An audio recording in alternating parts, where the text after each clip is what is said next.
संतांची पायी हा माझा विश्वास, सर्व भावी दास झालो त्यांचा, तेचे माझे हित करीते सकळ, जय जय हा गोपाळ कृपा करी, भागलिया मज वाहती लकडिये, त्यांची आणि जोडे सर्व सुख, तिचे माझे हित करीती सकळ, जेणे हा गोपाळ कृपा करी, तुका म्हणे शेष घेईन आवडी, वचन नमो बोलिले तेचे माझे हित करीती सकळ, जेणे हा गोपाळ कृपा करी, विठ्ठल विठ्ठल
करणारा दयाळा तुमचा अनुग्रह लाभलो पावन झालो चराचरी श्री गुरुचरण सरोज रज निज मनुमुखर सुधारी वरण रघुवर विमल जसु जोदायक फलचारी बुद्धिहीन तनु जानिके सुमिरो पवन कुमार बल बुद्धि विद्या देहु मोहि हरहु कलेस विकार जया निज केलिया स्मरण होय सकळ विद्येचे अधिकरण तेच वंदू श्री चरण श्री गुरूंचे नमस्कारुणी आता विठ्ठल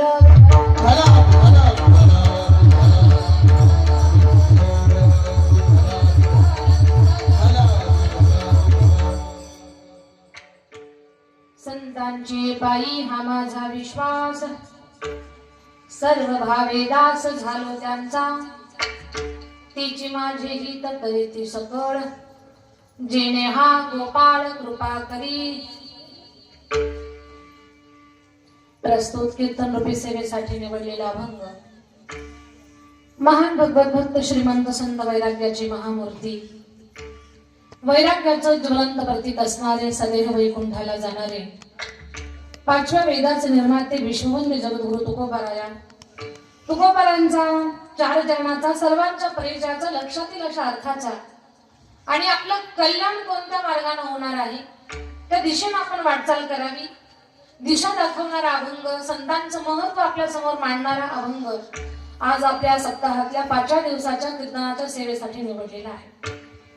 अभंगाकडे वळण्यापूर्वी अल्पसा परिहार द्यायचा असा भगवान परमात्माच्या कृपा आशीर्वादानं साधू संतांच्या कृपा आशीर्वादानं श्री नागनाथ महाराज आणि श्रीमान गुरुनाम गुरु बंकट स्वामी महाराज सुदामदेव बाबा व वैकुंठवासी शांतब्रह्म गुरुवर्य रामहरी बाबा यांच्या कृपा आशीर्वादाने आदरणीय हरिभक्त परायण लक्ष्मण महाराज मेघडे मठाधिपती पंढरपूर आळंदी आणि नेनगुर बाबांच्या मार्गदर्शनाखाली सर्व ग्रामस्थ मंडळीच्या उत्स्फूर्त सहकार्यानं उत्साहानं भक्तिभावानं 47 वर्षापासून सजलेला फुलत असलेला बहरत असलेला हा भव्य असा महायज्ञ मौजे मोरगाव तालुका जिल्हा बीड या पवित्र स्थळी या पवित्र पुण्यभूमीमध्ये आम्हाला कीर्तन करण्याचा सुयोग प्राप्त झाला आणि आज 5व्या दिवसाची सेवा भगवान परमात्माच्या चरणावर अर्पण करण्याचं सद्भाग्य मला प्राप्त झालं.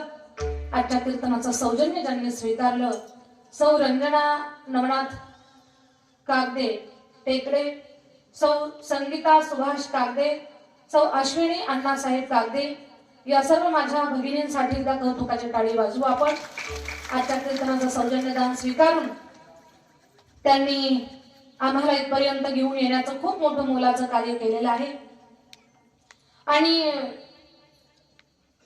आपल्या बीड जिल्ह्यालाच नाही उभ्या महाराष्ट्राला वारकरी संप्रदायामध्ये ज्यांचं खूप मोठं योगदान आणि आपण भाग्यवान आहोत त्या बाबतीमध्ये की परम श्रद्धेय परम आदरणीय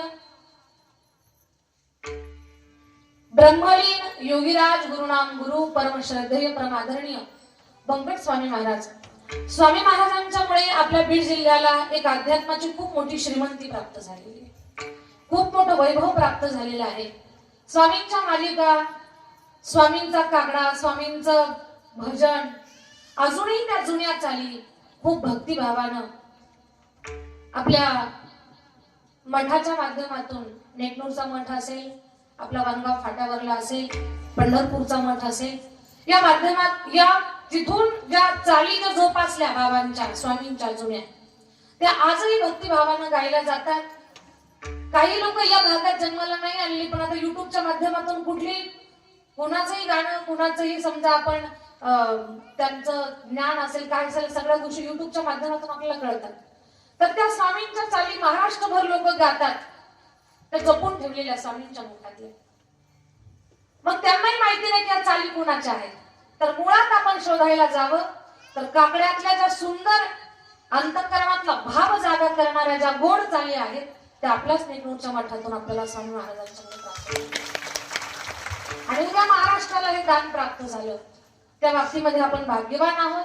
स्वामींच्या चरणावरती समाधीवरती अगदी समाधीवर डोकं टेकून स्पर्श करून दर्शन घेण्याचं सद्भाग्य मला प्राप्त झालं. आता आपल्या मठावरती मोठ्या कलशारोहणाचा सोहळा पूर्ण झाला आणि त्या कलशारोहण सोहळ्यासाठी आदरणीय मेंढे बाबांना आपण निमंत्रित केलेलं होतं आणि मग स्वतः निमंत्रण देण्यासाठी जेव्हा आम्ही गेलो तेव्हा महाराजांच्या सोबत आम्हाला स्वामींच्या समाधीवरती माथा टेकून दर्शन घेण्याचं भाग्य प्राप्त झालं.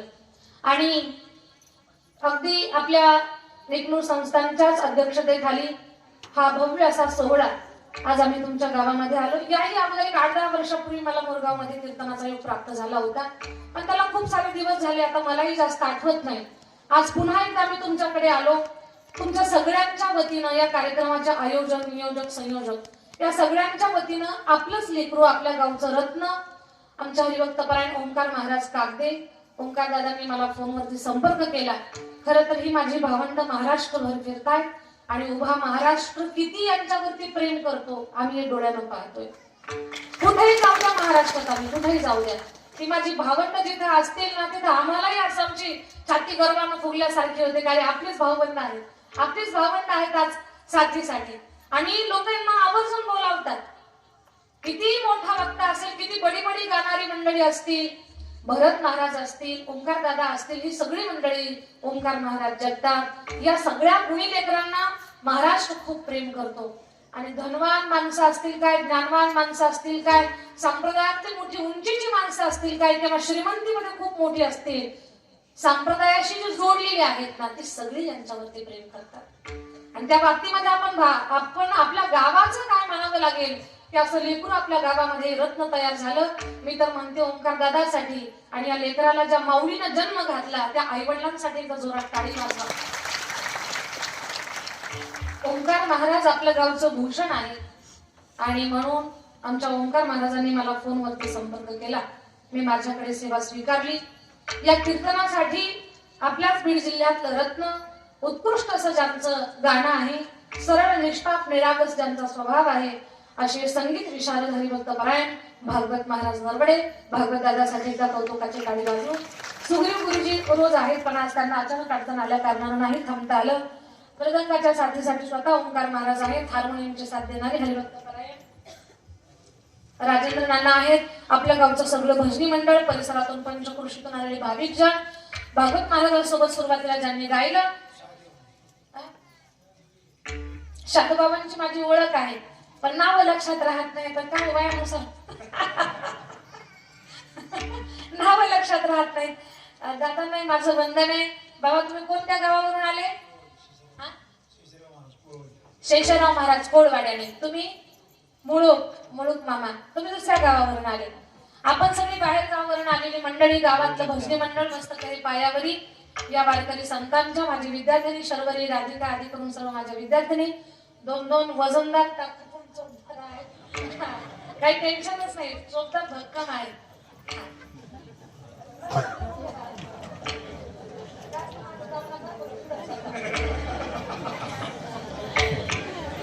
आणि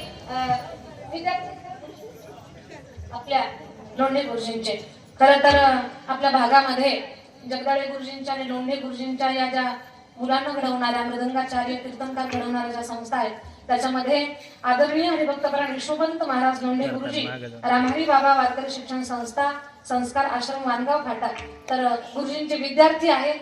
या गुणवान लेकरांसाठी आणि त्यांच्या गुरुसाठी एकदा जोरात टाळी वाजवा. कारण लेकरं घडवणं सोपं नाही, अजिबात सोपं नाही, एवढं अवघड आहे. आणि तुम्हाला सगळ्यांना माहिती आहे, कुणीच मेरिटचा माल आम्हाला देत नाही. जरा तुम्ही सुद्धा लहानपणी पुढे करत असणार. हा, पण ते काय म्हणतात, भगवंताची कृपा आहे. आणि कोणीच आम्हाला मेरिटचा माल देत नाही. ज्याला गाव वैतागलं, ज्याला घर वैतागलं, शाळा वैतागली, मित्र वैतागले, मायबाप सुद्धा वैतागले, एवढी वैतागवाडी जी असते ती आमच्या जोडीत टाकतात लोक. सगळी वैतागवाडी आमच्याकडं, पण आमच्या झोळीमध्ये तुम्ही मिरिटचं नका टाकू, खडेच टाका. आमच्या झोळीमध्ये काही हरकत नाही. आमच्या झोळीमध्ये नेहमीच लोक खडे टाकण्याचा प्रयत्न करतात, पण या झोळीची ताकद सांगते तुम्हाला, तुम्ही आमच्या झोळीमध्ये खडे टाका, त्याचे हिरे बनवण्याची ताकद आमच्या झोळीची. हिरा बनला नाही आपलं लेकरू, तुम्ही विष्णुपंत गुरुजींच्या झोळीमध्ये टाकून दिलं या लेकराला, गुरुजींनी त्याचा हिरा बनवण्याचं काम, तर गुरुजींनी हिरा बनवण्याचं काम, असे अनेक हिरे, अनेक रत्न बनवण्याचं काम विश्वपंत गुरुजी लोंढे गुरुजींनी केलेला आहे. त्यातील आपल्या गावातला रत्न ओंकार दादा, विनेकरी बाबा आहे, तुळस घेतलेल्या ताई आहेत. 1 नंबर साऊंड सिस्टम आहे. साऊंड वाल्यासाठी एकदा कौतुकाची टाळी वाजवू आपण. परिचित अपरिचित मंडळी, परिसरातून बरीच सारी लोक आलेली आहेत. मला सगळ्यांचा परिचय नाहीये. काही चेहरे मला ओळखीला येत आहेत पण नावं लक्षात येत नाहीत. सगळ्यांच्या चरणावरती सादर वंदन. राजकारण, समाजकारण, अर्थकारण, शेती, उद्योग, व्यवसाय, व्यापार सर्व क्षेत्रामध्ये स्वतःच्या ठिकाणी श्रेष्ठ असणारी माणसं तुमच्या सगळ्यांच्या मध्ये आपण चिंतन पाहणार आहोत. आपल्या बाजूला एक गाव आहे, मला गावाचं नाव लक्षात येईना, कोकाटे मामा. मला अगोदर वाटलं त्यांच्या घरी नातेवाईक इथं आहेत की काय. कोकाटे मामांना कळालं की इथे दिदींचं कीर्तन आहे. रोडवरून जाताना पत्रिका वाचली आणि मग त्यांचे वडील काही दिवसापूर्वी खूप आजारी होते. हॉस्पिटलमध्ये ट्रीटमेंट वगैरे घेतली आणि जेव्हा डॉक्टरांनी सांगितलं आता फक्त यांची सेवा करा असं कोकाटे मामांना जेव्हा सांगितलं डॉक्टरांनी, ते वडिलांना घरी घेऊन आले. औषधासोबत त्यांनी फक्त एकच गोष्ट केली, घरात मोठा टीव्ही घेतला, स्क्रीन मोठा, आणि त्याच्यावरती रोज कीर्तन लावली आणि योगायोगाने ती माझीच लावली. काय कुणाच ठाऊक ती कीर्तन पाहता पाहता पाहता डॉक्टरांनी सांगितलं होतं आता तुम्ही फक्त सेवाच करा. पण आता त्यांचे आई बाबा दोघं सुद्धा तब्येत बरी होऊन आज कीर्तनाला आलेले आहेत. खरं तर त्या कोकाटे परिवाराचं कौतुक आहे. ही माझी ताकद नाही, ही भगवंताच्या नामाची ताकद आहे. जेव्हा डॉक्टर सांगतात की घरी घेऊन जाऊन फक्त वडिलांची सेवाच करा, तुम्ही सेवाच करा आता, पण जेव्हा कीर्तन आपण ऐकतो तेव्हा गॅरंटी नसणारी माणसं सुद्धा भगवंताच्या नावानं काय ऊर्जा आपल्यामध्ये निर्माण होते. वयोवृद्ध असणारे बाबा त्याचं उदाहरण आहे. त्यांचा परिवार, गाव कोणतं आहे लक्षात नाही आता माझ्या, कोणतं गाव आहे तुमचं? पाचेगाव. वा वा, पाचेगाववरून आपण आला. वयस्कर आई वडील आहेत त्यांचे आणि आई वडिलांना घेऊन आले. कीर्तन पाहत, जेव्हापासून कीर्तन पाहतात 6-7 महिने झाले, वर्षही झालं असेल, कीर्तन पाहतात. त्यांच्या वडिलांची इच्छा होती की या दिदींची आम्हाला एकदा तरी समोर आम्हाला भेट व्हावी. आम्ही टीव्हीवर पाहतोय, आम्हाला त्यांना समोर जाऊन पाहायचं. खरं तर कदाचित त्या वयोवृद्ध बाबांना माहिती नसेल की ज्या दिदीला ते टीव्हीवर पाहतात ती आपल्या जिल्ह्यातली आहे. हा, हे माहिती नसेल बाबांना, पण त्यांच्या मुलांनी आपल्या आई वडिलांची इच्छा पूर्ण केली. कोकाटे मामा तुमचे खूप धन्यवाद. बाहेर कुणी परिसरातून मंडळी आली असतील, आपल्या सगळ्यांच्या चरणावरती सादर वंदन आणि वेळ न घालवता आपण चिंतनाला सुरुवात करू.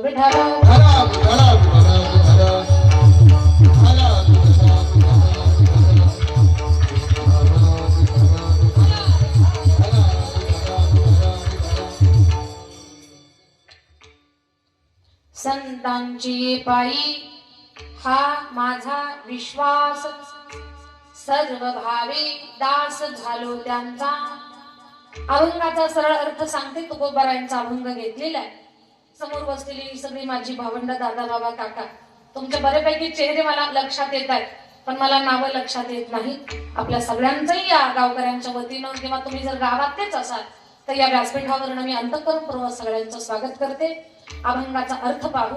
अभंगामध्ये जगद्गुरु तुकोबाराय सांगतात, या जगाच्या पाठीवर विश्वास ठेवण्यासारखं विश्वास पात्र एकमेव ठिकाण आहे ते म्हणजे संत. आणि संतांच्या ठाई, संतांच्या चरणी आपण विश्वास ठेवा. आपल्या विश्वास रूपी या गोष्टीला फळ लागतील, त्याचं फल मिळेल आपल्याला. संतांची पायी हा माझा विश्वास. आम्ही विश्वास ठेवला संतांच्या चरणावर आणि सर्व भावे त्यांच्या मी दास बनलो, सर्व भावे दास झालो त्यांचा. पण संतांची सेवा मी स्वीकारली, फळ काय मिळणार? तेची माझी हित. संतच आपलं भलं करणारे आहेत. करीती सकळ जेणे हा गोपाळ कृपा करी. परमार्थाच्या मार्गावर संतांच्या बोटाला धरून आपण जेव्हा चालायला लागू ना, जीवनाचं खरं उद्दिष्ट भगवत प्राप्ती जे आहे ते आपल्याला प्राप्त होईल. दादा, परमार्थाचा प्रवास करताना थकला, चुकला, भागला, काळजी करू नका. ज्याच्या बोटाला धरलं किंवा ज्यानं आपल्या बोटाला धरलं ते आपल्याला कडेवर सुद्धा उचलून देतात. भागली मज वाहतील कडिये आणि त्यांची यानी जोडे सर्व सुख. त्या सर्व सुखाला प्राप्त व्हावं, संत कृपेला प्राप्त व्हावं, याच्यासाठी आपल्याला संतांच्या पायी विश्वास ठेवून समर्पण करण्यापलीकडे आणखी काय करायचंय? तर संत जे सांगतात ना ते आपल्याला ऐकायचंय. संतांनी जर आपल्याला सांगितलं असेल की जे नाही खायचं ते खाऊ नका, जे खाण्यायोग्य आहे, जे माणसासाठी निर्माण झालंय तेच खान, गळ्यात माळ घाला, हे जर सांगितलं असेल संतांनी, तर आपलं भलं होण्यासाठी आपण संतांचं ऐकलं पाहिजे. काय की गळ्यात माळ घातली पाहिजे, ऐकलं पाहिजे आपण संतांचं. जे जे संत आम्हाला सांगतील ते आम्ही ऐकू, म्हणजे आमच्या मानवी जीवनाचं उद्दिष्ट आम्हाला प्राप्त होईल. एवढं संतांच्या आज्ञेत आम्ही राहू, एवढं राहू. तुका म्हणे शेष सेवीन किंवा घेईन आवडी, आणि वचन न मोडी बोलिले ते, हा या अभंगाचा अर्थ आहे. आता याचा आपण विस्तार करू. विठ्ठल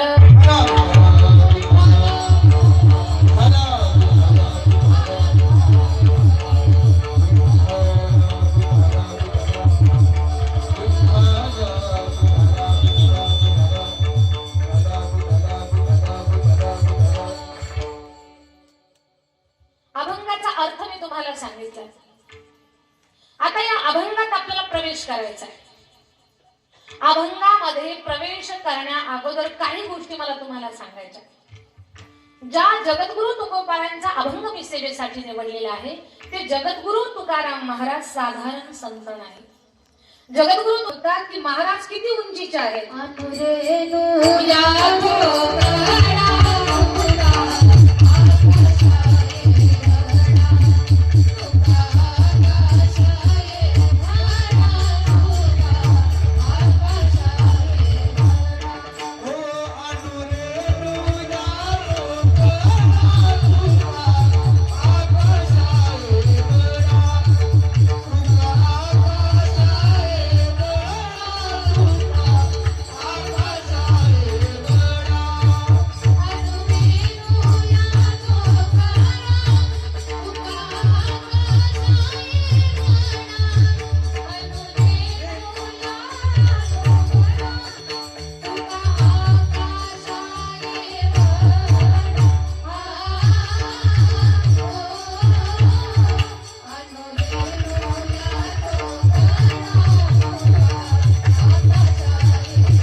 ज्यांच्या व्यक्तिमत्वात श्रेष्ठ महान संत होते.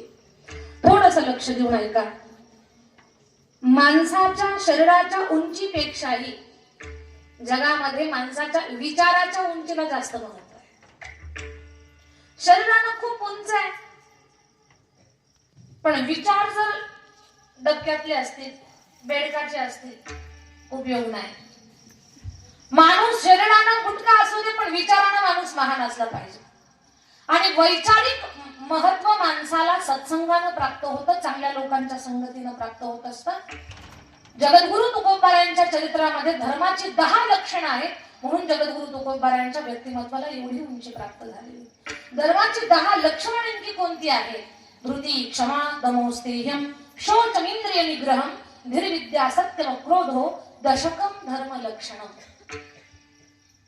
ही धर्माची 10 लक्षणं तुकोबारायांच्या चरित्रामध्ये पाहायला मिळतात. सगळ्याच धर्माच्या लक्षणाचं चिंतन आपल्याला करायचं नाही, मोजके आपल्याला समजतील तेवढ्या गोष्टींचं आपण चिंतन करण्याचा प्रयत्न करू. जगद्गुरु तुकोबारायांच्या चरित्रामध्ये सत्य, अहिंसा, धैर्य, बुद्धी, सत्सत विवेक बुद्धी, क्षमाशील भाव, दयाभाव, या बऱ्याच काही गोष्टी तुकोबारायांच्या चरित्रात आपल्याला पाहायला मिळतात. म्हणून महाराजांच्या व्यक्तिमत्वाची उंची एवढी वाढलेली, आभाळ एवढी. बोलण्याकडे लक्ष द्या. महाराजांच्या चरित्रामध्ये धैर्य किती आहे, महाराजांच्याकडे क्षमाशीलता किती आहे, आणि महाराजांच्या मनाचा मोठेपणा किती आहे. एकाच प्रसंगावरून काही गोष्टी लक्षात येतात.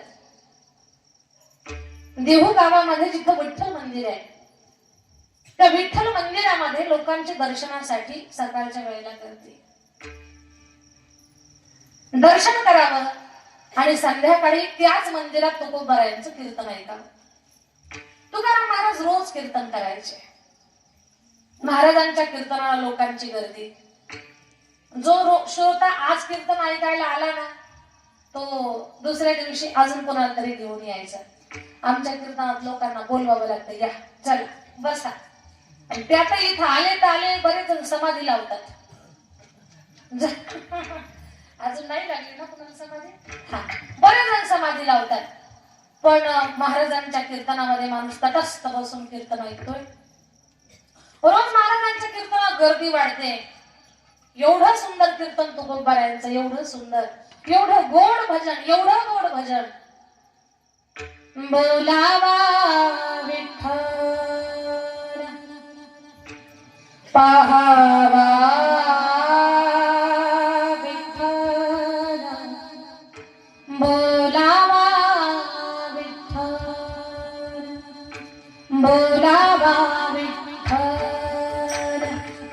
पाहावा विठ्ठल, बोलावा विठ्ठल, पाहावा,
बोलावा विठ्ठल पाहावा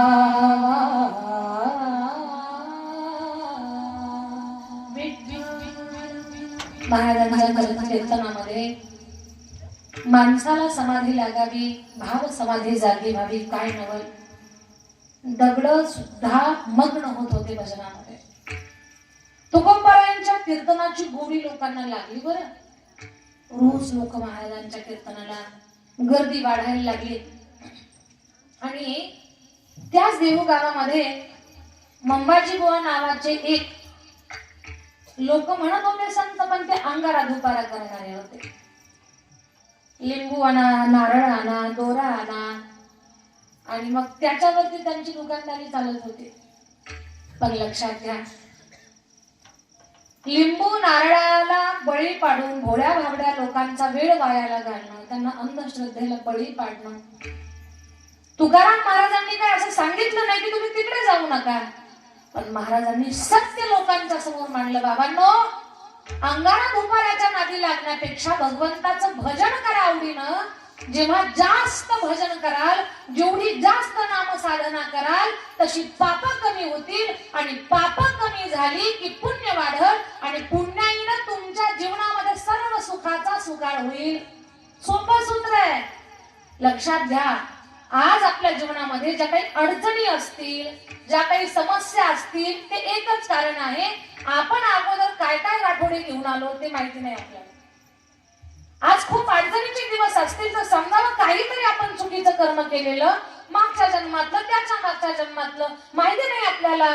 ते भोगण्यासाठी आपण इथे आहोत, आणि ते भोगतोय आपण. चांगले चुकीचे जे काही आपले कर्म असतील, ते खूप जीवनात अडचणी असतील तर चुकीच्या कर्माची फळं भोगतोय. पण ती चुकीची कर्म फळं जी आपण सध्या भोगतोय, त्याला संपवण्याची ताकद भगवंताच्या नामामध्ये आहे. भगवंताचं नाम स्मरण करा, पाप कमी होईल. आणि जसं पाप कमी होईल ना, तशा जीवनातल्या अडचणी सुद्धा कमी होतील. मग अडचणी जर कमी झाल्या तर कुठे लिंबू, नारळ, दोरा, अंगारा, धुपारा या गोष्टींची गरज नाही. महाराजांनी सत्य लोकांना सांगितलं. महाराज असं म्हटलेच नाही की मंजाजी बुवांच्या दुकानावर जाऊ नका म्हणून. आपण म्हणायचंच नाही की त्या दुकानावर जाऊ नका. आपण एकच काम करायचं, आमचा माल एक नंबर आहे. आपण आपलं कौतुक सांगा ना, दुसऱ्याची निंदा करण्यात मजा नाहीये. माझं बोलणं तुम्हाला लक्षात यावं अशी माझी अपेक्षा आहे. दुसऱ्याची निंदा करून स्वतःचं मार्केट वाढवण्यापेक्षा स्वतःच्या मालाचं कौतुक करून त्यांना पटवून द्या की आमच्याकडे चांगलं आहे, तुम्ही अनुभव घेऊन पहा. आपलं सत्य लोकांच्या समोर मांडा, तिकडे जाऊ नका म्हणायची गरजच नाही. तुकोबारायांनी भजन लोकांना भजनाला जोडलं. मंजाजी बुवाकडे जाणाऱ्या लोकांची गर्दी जशी कमी होऊ लागली, कारण नसताना मंजाजी बुवांना असं वाटते की तुकाराम महाराज आपले शत्रू आहे. तुकाराम महाराजांना त्रास कसा होईल, महाराजांनी आपल्याकडे येणाऱ्या लोकांची गर्दी कमी केली. महाराजांनी हे ठरवून केलेलं नव्हतं. महाराजांचा तो उद्देश नव्हता. संतांचा एकच उद्देश आहे की जग भजनाला लागलं पाहिजे, लोक सन्मार्गाला लागले पाहिजे. पण मंजाजी बुवांना गैरसमज झाला. येणं प्रकारे तुकोबारांना आपण त्रास द्यायचा. विठ्ठल मंदिरात लोक सकाळी दर्शनाला येतात ना, त्या विठ्ठल मंदिराच्या बाजूलाच मंजाजी बुवांच्या घराच्या मागची बाजू येते. त्याला जुन्या भागामध्ये काय म्हणतात, जुन्या काळात काय म्हणतात, परिस, परिसच का, परस का, हा परस. मग त्या परसाला थोडीशी अशी काठी वगैरे लावून, तार कंपाऊंड नव्हतं जुन्या काळामध्ये, काट्यांचंच कंपाऊंड असायचं. पूर्वी काट्याचं कंपाऊंड होतं तरी पण घुसखोरी होत नव्हती. आता तारा काय भिंती बांधल्या तरी घुसखोरी होते. किती ऍडव्हान्स जग झाले. काट्याचं कुंपण असायचं.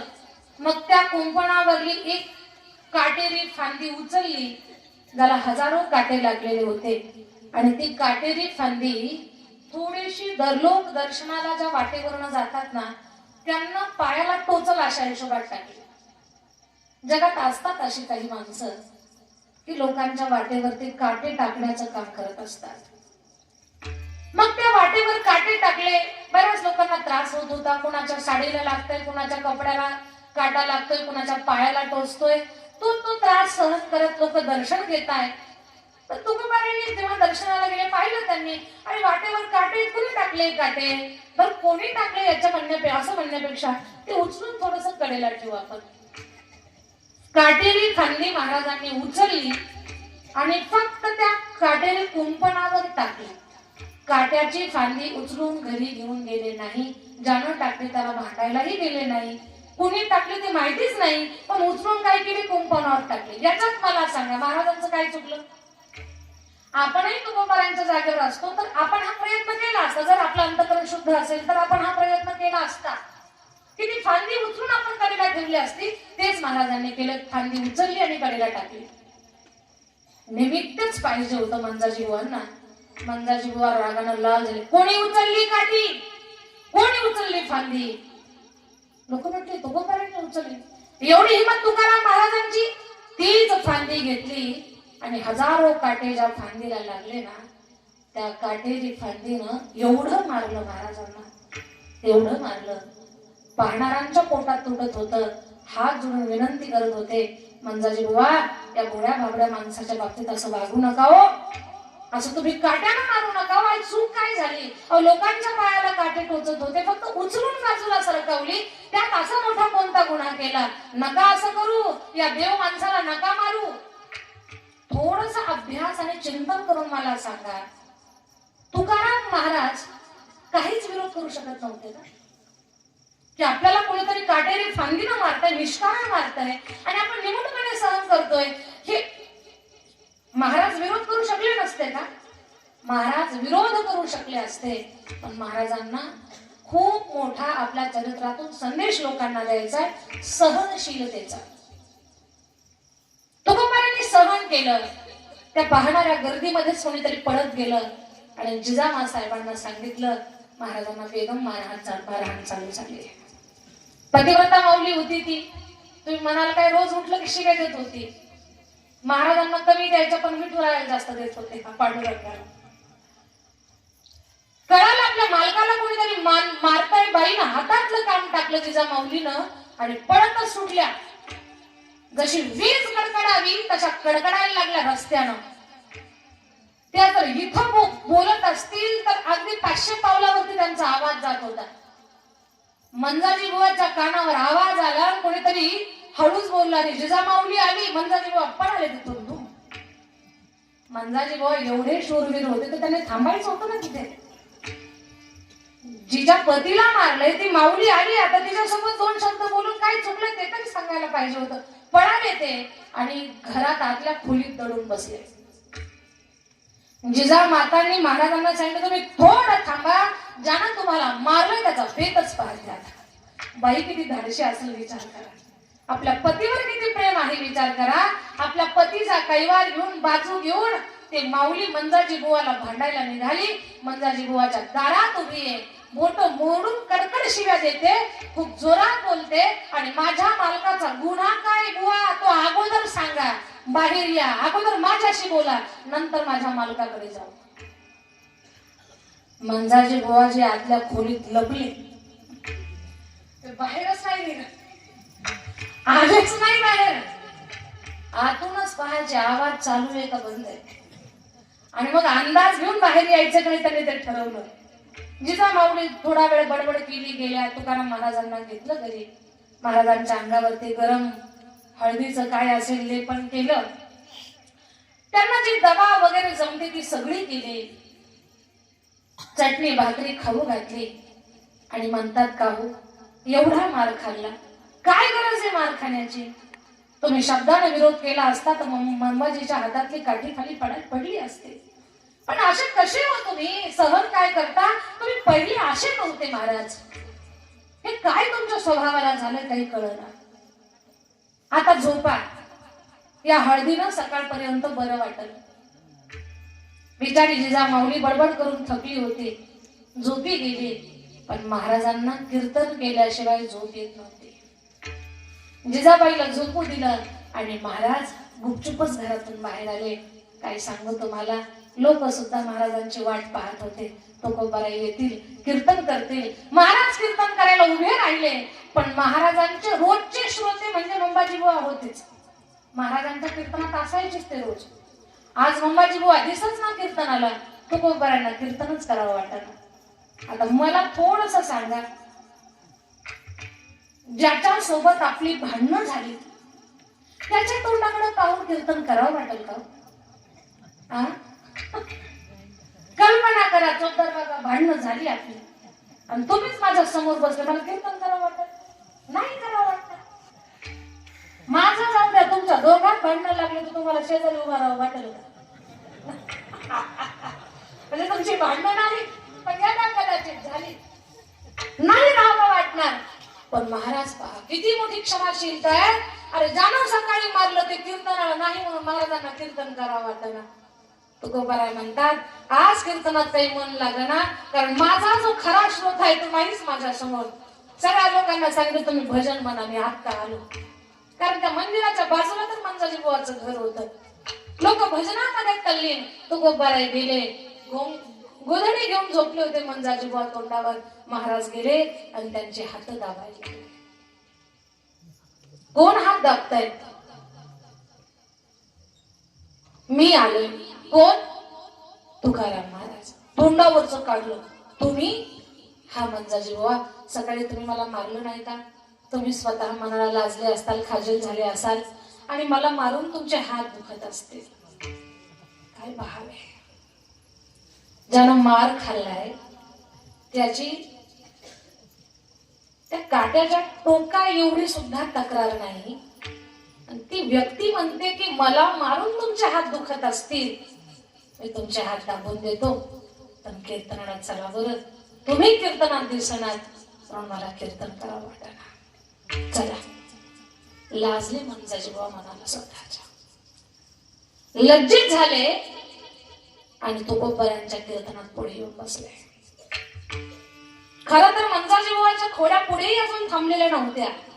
पण या प्रसंगातून मला सांगायचंय तुकोबारायांच्याकडे किती मोठी सहनशीलता, किती मोठी माफी करण्याची वृत्ती आहे, क्षमाशीलता किती आहे, महाराजांचं धैर्य किती आहे की ज्यानं मारलं त्याच्याकडे पाहिल्याशिवाय कीर्तन होत नाही. ज्यानं मारलंय त्याला माफ करण्याचं अंतकरण किती मोठं आहे. किती मोठी क्षमाशीलता, किती मोठी सहनशीलता, किती मोठं धैर्य. हे धर्माची सगळी लक्षणं जगद्गुरु तुकोबारायांच्या मध्ये आहेत. त्यातल्या 2-3 लक्षणांच आपण चिंतन केलंय. असे महान साधू, देहूचा महात्मा जगद्गुरु तुकाराम महाराज, जगद्गुरु तुकोबाराय यांना कोणीतरी विचारलं, महाराज एवढे सगळे सद्गुण तुमच्यात कशाने विकसित झाले? म्हणे हे संतांच्या कृपेने आम्हाला प्राप्त झाले. आम्ही संतांच्या ठाई समर्पण केलं तर हे आम्हाला मिळालं. किती समर्पण केलं? कसं तुमचं समर्पण आहे? अभंगाचं पहिलं चरण. संतांची पागी आमचा विश्वास, संतांची पागी आमचा विश्वास, संतांची पागी आमचा विश्वास, संतांची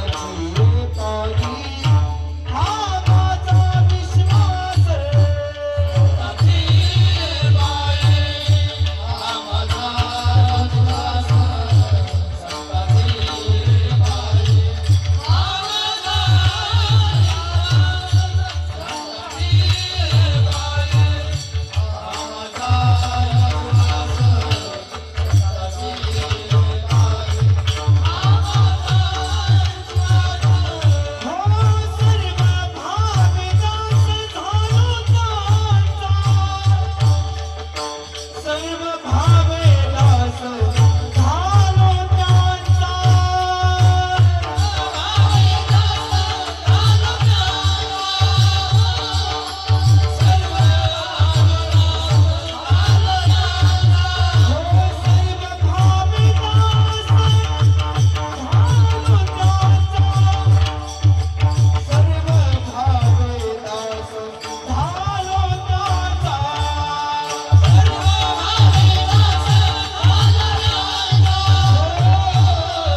संतांची पायी हा माझा विश्वास, सर्व भावे दास झालो त्यांचा.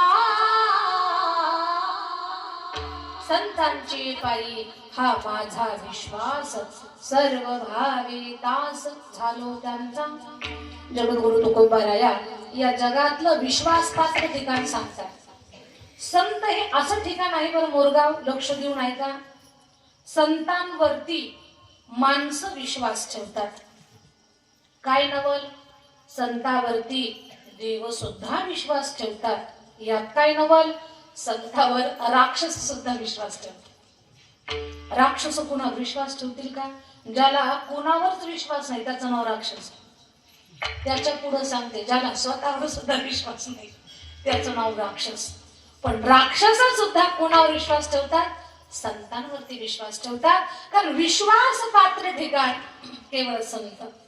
आता ऐका, विश्वास शब्दाचं आपल्याला थोडंसं चिंतन करायचं. विश्वास या शब्दामध्ये किती अक्षर आहेत?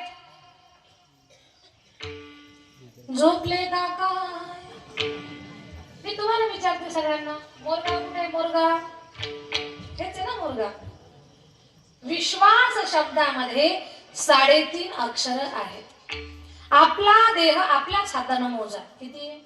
3.5 हाताचा देह आहे. 3.5 हाताच्या देहाचं संबंध जीवन 3.5 अक्षरावर अवलंबून आहे. विश्वास या 3.5 अक्षरावरती माणसाचं जीवन अवलंबून आहे. थोडस लक्ष देऊन ऐका. मोरगाव मध्ये आपण फाट्यावरनं एका गाडीत बसलो. गाडीचा ड्रायव्हर आपल्याला सुखरूप बीड मध्ये पोहोच करणार आहे. तिकिटाचे पैसे तर आपण त्याला देणारच आहोत, पण तो सुखरूप पोहोच करणार आहे. कारण त्याच्या काही तोंडाचा वास वगैरे येत नाही. तो आपल्याला व्यवस्थित पर्यंत पोहोच करणार आहे. हा त्याच्यावर असणार आपला काय आहे?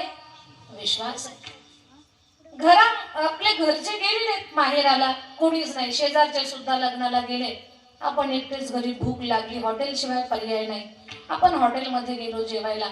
हॉटेलच्या मालकाला आपण जेवणाचे व्यवस्थित पैसे देणार आहोत, पण पैसे देऊन सुद्धा हॉटेलच्या मालकानं आपल्याला जेवण चांगलं दिलेलं आहे, त्याच्यासाठी चांगले मसाले वापरलेले आहेत. त्या जेवणामध्ये मुंग्या मुक्कामाला नव्हत्या. त्या जेवणाला पालीनं सुद्धा प्रदक्षिणा घातलेली नाही. हा आपला काय आहे? त्या जेवणावर, त्या हॉटेलच्या मालकावर काय आहे? विश्वास. डॉक्टरचं ज्ञान आपल्याला नाही. पैसे देऊन सुद्धा डॉक्टरवर काय आहे? आपला विश्वास आहे. का आपल्याला कळतं की हे औषध घेतले की आपली तब्येत बरी होणार नाही? डॉक्टरच आपल्याला देत आहेत. डॉक्टरांवरती आपला काय आहे? हा विश्वास आहे. तोंडा मागितला हुंडा दिला. हो, तोंडा मागितला हुंडा दिला.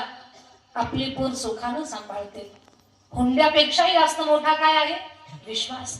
1 रुपया हुंडा घेतला नाही आणि पोर आपण घरात सून म्हणून आणली, ती म्हातारपणी सांभाळाल. रुपया हुंडा घेतला नाही आपण तिच्याकडनं, हा तिच्यावर काय आहे? विश्वास आहे.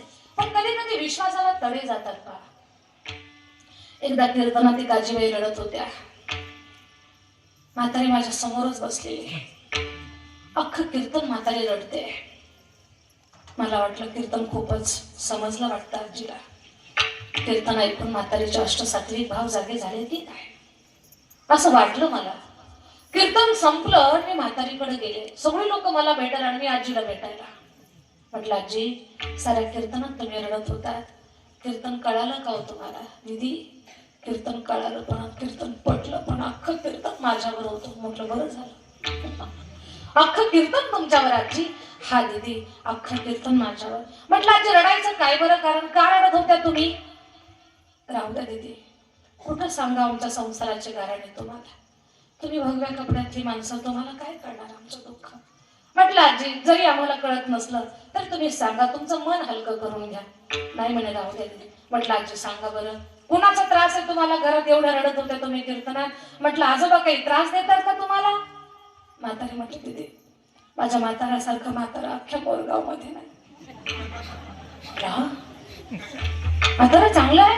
हा दीदी, आई तारुण्यात कोणाचे दोडके, कोणाचे भोपळे, कोणाचे वांगे, कापूस वेचायला गेले की पदरात तोडून घेऊन यायचे.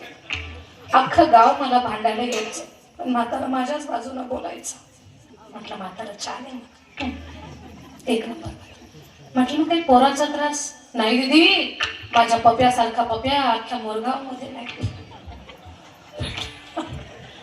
म्हटलं आजी पप्या काय करतो एवढा कसा चांगला पप्या? आणि प्रत्येक कीर्तनाला हजर असतो, गावागावात कीर्तनाला जातो. म्हटलं मोटरसायकल मध्ये काय टाकतो? पेट्रोलच टाकतो. कुठून आणतो पेट्रोल? आणि कीर्तन संपायच्या आत उठतो, दुसऱ्याच्या गाडीतलं काढतो, आपल्या गाडीत टाकतो. पप्या पण चांगला आहे. असे 10-5 पप्या पाहिजे म्हणलं प्रत्येक गावात. म्हटलं पप्या पण चांगला आहे. मग तुम्हाला त्रास कुणाचा आहे आजी? आता घरातला एकच मेंबर राहिला. मी नेमकं तिथंच बोलले. मी म्हटलं आजी काही सुनाचा त्रास आहे का? कसं सांगू? म्हातारी गळ्यातच पडले माझ्या. म्हटलं आजी नीट सांगा, असं असं करू नका. म्हटलं आजी सुनाचा त्रास? हा दीदी एवढा त्रास आहे, डोक्याला तेल नाही, भाजीला तेल नाही, अंगाला साबण नाही, कपड्याला साबण नाही, कुणाला सांगू ते कळत नाही दीदी. माझ्या मनातलं दुःख तुम्ही ओळखलं. म्हटलं एवढी सून त्रास देते आजी तुम्हाला? सून जवळच्या नात्यातली आहे का लांबच्या नात्यातली? सख्या भावाची. बापरे, इथं किती जण आहे सख्या भावाचे? सख्या भावाची म्हटली म्हातारी माझ्याच गळ्यात पडली. म्हटलं आजी दुःखी राहू नका, टेन्शन मध्ये राहू नका. सुनाचं असं काम नाही तुम्हाला असं वागणूक द्यायचं. म्हातारी माणसं किती दिवस आहेत? मी पण तेच म्हणते दीदी, पण माझी सून अजिबात चांगली नाही. बर म्हटलं आजी सून एवढा तुम्हाला त्रास देते, जेवायला नीट देत नाही, व्यवस्थित तुम्हाला ठेवत नाही, एक काम करा माझ्यासोबत चकलंब्याला चला. पोरी एक माझ्याकडे शिकायला, पोरीत राहा, काकडा करा, हरिपाठ करा, मंदिराची जमल ती सेवा करा, राहा. म्हाताऱ्याने यायला पाहिजे नाही. म्हातारी म्हणते तिथे आले असते, पण अजून कापसाची एक पात राहिली, तेवढं कापसाची. मी म्हटलं तिकडच मर मग चालेल. दृष्टांत संपला. याच्यातून मला नेमकं काय सांगायचं तुम्हाला? व्यवहारामध्ये आपण विश्वास ठेवतो, तर कधी कधी आपल्या विश्वासाला तडे जातात. पण कधी कधी व्यवहारात विश्वास ठेवतो तर आपली कामं सुद्धा होतात. याच्यावर एक सर्व परिचित उदाहरण सांगते मी. बहुतेक सर्वांनी ऐकलं असेल नसेल, पुन्हा एकदा ऐका. व्यवहारामध्ये जर आपण विश्वास ठेवला तर विश्वासाने आपली कामं सुद्धा होतात. कशी होतात तर उदाहरण आहे का, एक शेतकरी गृहस्थ होता. त्यांना 2 तरणी गोरी बैलगाडीला जुंपली. तरण्या गोऱ्यांना घेऊन तो शेतामध्ये गेला. दिवसभर शेतातलं काम पाहिलं. संध्याकाळी पुन्हा ती बैलगाडीला जुंपली आणि तो घराकडे यायला लागला. पण आपण सगळे ग्रामीण भागात आहोत, आपल्याला माहितीये गाव जवळ आलं की बैल सुसाट पळतात. बोला नाकात वारं शिरल्यासारखंच होतं. तरणी गोरी खूप पळतात. तरण्या गोऱ्यांना शिस्तीमध्ये चालायची सवय नसते. 10वीची पोरं मोटरसायकल कशी पळतात, अशी नाकात वारला शिरल्यासारखं गाडी चालवणार, तसे तरणी गोरी खदाडा खदाडा खदाडा खदाडा खदाडा पडायला लागली. गाव जवळ आलं की बैल सुसाट पळायला लागली. गाव जवळ आलं की बैल येण्यासारखे करतात. पाहुणे घरात आले की लेकरं उलट्याच उड्या मारतात. ते का मारतात, कशामुळे मारतात, त्याचं उत्तर आजपर्यंत सापडलं नाही. उड्या मारा नका, मी काही उडीच्या विरोधात नाही. आई जवळ उडी मारा, वडिलांच्या जवळ उडी मारा, पण कट्टे पाहुण्याच्या थोबाडावर उडी मारतात. पाहुणे घरात आले की लेकरं उलट्याच उड्या मारणार. काय होतं काही कळत नाही. आणि माहेरचं कोणी आलं की बस आमच्या महिला मंडळाला काही सुचत नाही. माहेर फार प्रिय. आणि माहेरचं आपण म्हणतो ना, माहेरचं कुत्र सुद्धा सासरच्या कुत्र्याला जोरात हाड हाड मुर्दे असं म्हणते, पण माहेरच्या कुत्र्याला हाडा ओ हाडा. माहेरची एवढी गोडी असते की कुत्र्याला सुद्धा आवाजाबा घालते. हा, त्या माहेरच्या गोडीचा परिणाम. तसं गाव जवळ आलं, बैल सुसाट पळायला लागली.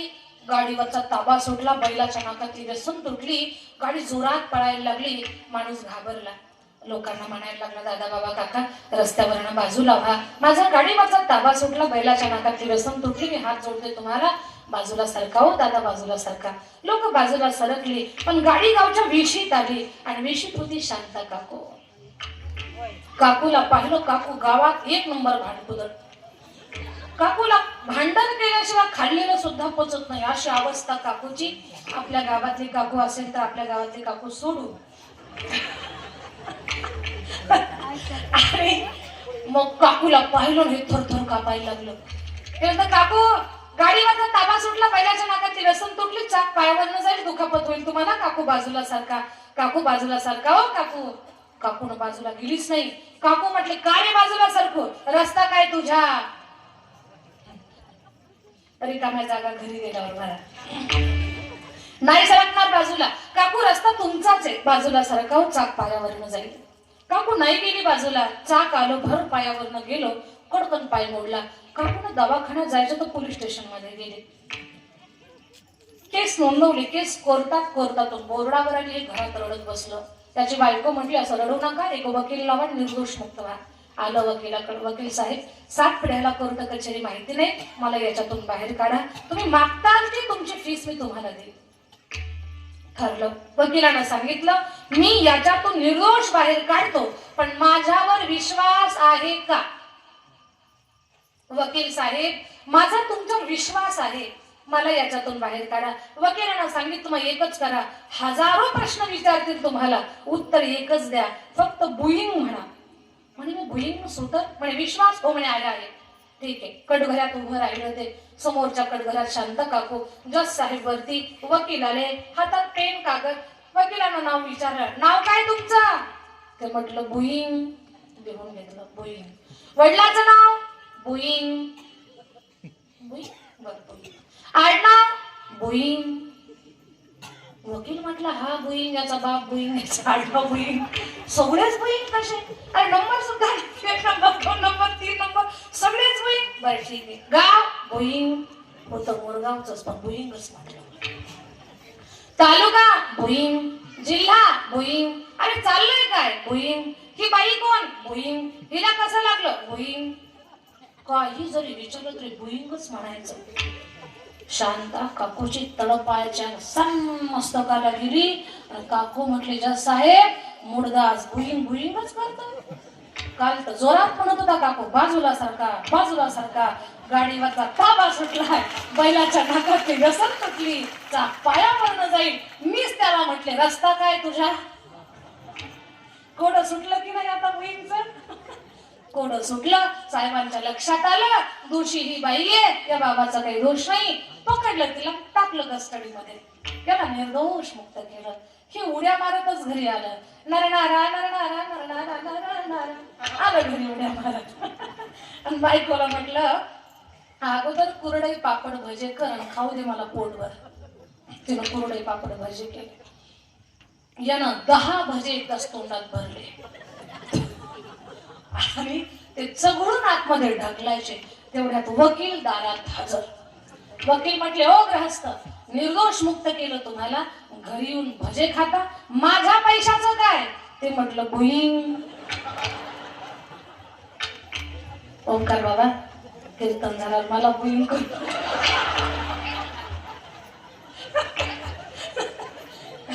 कीर्तन झाल्यावर मला बुईंग करायचं नाही करणार. माणसं निराळे मोरगावची बुईंग करणार थोडी. जरी आता कदाचित बुईंग केलं तर मी इथंच बसेन. चौदार बाबा, तुम्ही असंच उभं राहायचं. चला, विनोदाचा भाग विनोद केला मी. मला एवढं सांगायचंय तुम्हाला, व्यवहारामध्ये आपण विश्वास ठेवतो, तर व्यवहारात विश्वासाने आपली छोटी मोठी कामं होतात. हाच विश्वास आपल्याला संतांच्या चरणावरती ठेवायचा आहे. संतांची पायी हा माझा विश्वास. आता लक्षात घ्या, संतांच्या पायावर विश्वास ठेवायचा. त्या पायामध्ये नेमकी जादू तरी काय आहे? संतांच्या पायाची जादू फार निराळी आहे. संतांच्या पायी विश्वास ठेवणं म्हणजे संतांवर विश्वास ठेवणं, संतांच्या संगतीवर विश्वास ठेवणं आणि संत वचनावर विश्वास ठेवणं. बोलण्याकडे लक्ष द्या. संतांच्या पायाचा प्रताप अगोदर सांगते मी तुम्हाला. काय खतरनाक असतात, काहींचे हात खतरनाक असतात. काहींच्या हातानं जळालेली झाडं लागतात, फुटतात आणि काहींच्या हातानं लागलेली झाडं जळून जातात. असतात काहींचे हात तसे खतरनाक, काहींची पावलं पण खतरनाक असतात. पण संतांच्या पायाचा अभ्यास करू आपण.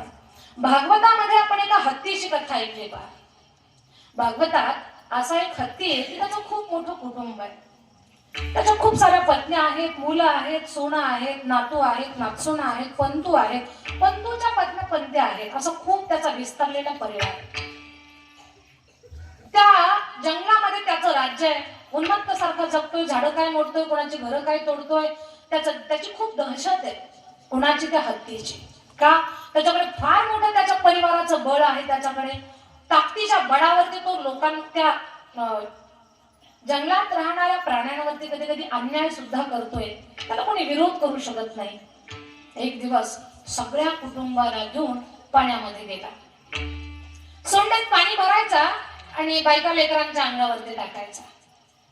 जणू यांची रंगपंचमी चालली की काय. सोंडेत पाणी भरायचं, एकमेकाच्या अंगावर पाणी टाकायचे. तर खूप वेळ पाणी खेळत होते. पण आपल्या पाणी खेळण्यानं या पाण्यात राहणारे जीव, त्यांना काही त्रास होतोय का याचा विचार त्यांच्याकडे नव्हता. पण पहा, एका एवढ्या मोठ्या बलाढ्य हत्तीचा पाय एका मगरीनं म्हणा, एका खेकड्यानं म्हणा, नकरानं म्हणा पाण्यात पकडला. असा पाय पकडला की गजेंद्राला बराच वेळ नाही कळालं की कोणीतरी आपला पाय धरलाय. पण जेव्हा खूप रक्त वाहून गेलं त्याचं पाण्यात, तेव्हा त्याच्या पायाला मुंग्या आणि वेदना व्हायला लागल्या. त्याला खूप त्रास होतोय. तो गजेंद्राचा पाय आत आत आत चालला. गजेंद्राला आता कळालंय की कोणीतरी आपला पाय ओढतय आणि तो पाण्यात चाललाय. तो गजेंद्रानं खूप ताकद लावली, पण त्याला बाहेर येता येईना. मग बायकाला सांगितलं, मला ओढा भरून, मी आतमध्ये चाललोय, मला बाहेर घ्या. बायकांनी ताकद लावली, पोरांनी ताकद लावली, सुनांनी ताकद लावली. त्याचा परिवार खूप मोठा होता. सगळे ओढत होते. नातो काय, पंतो काय, ओढतच होते. पण किती दिवस त्याला बाहेर ओढणार आहेत. थकले 2-4 महिन्यामध्ये. पण याला किती ओढलं तरी हे पाण्यातच निघालंय. आता नको याच्या नादी लागायला.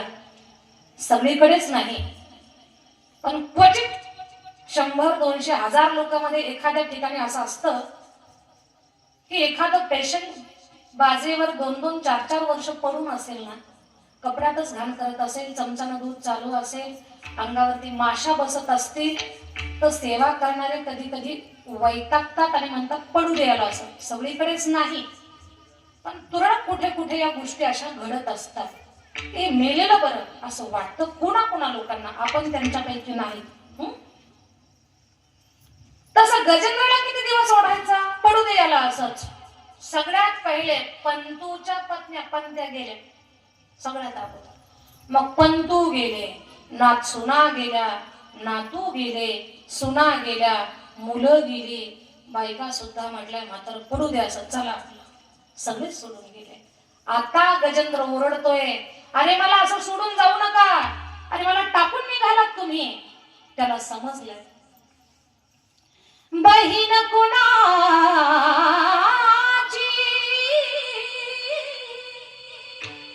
भाऊ कुणाचा,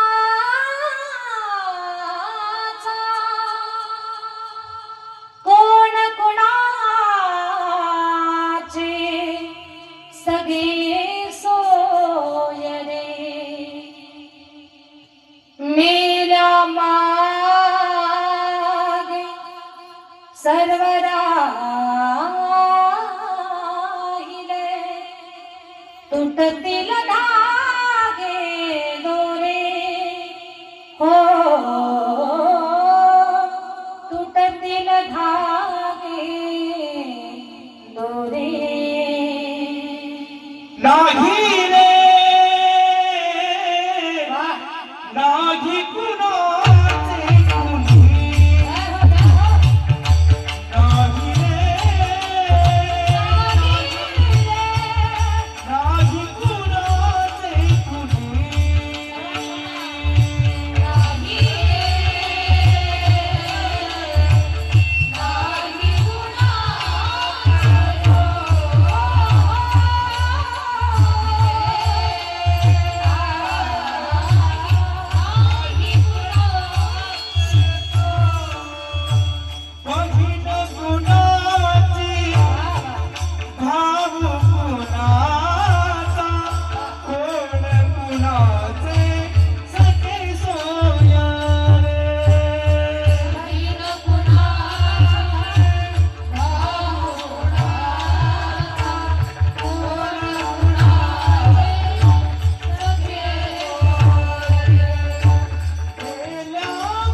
नाही रे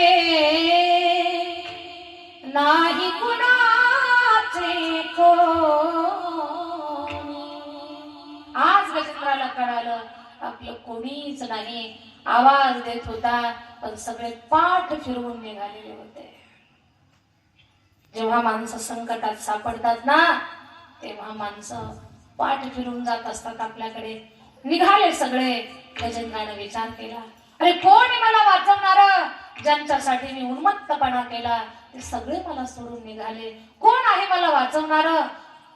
कोण असेल या विश्वाचा निर्माता, या सृष्टीचा जनक?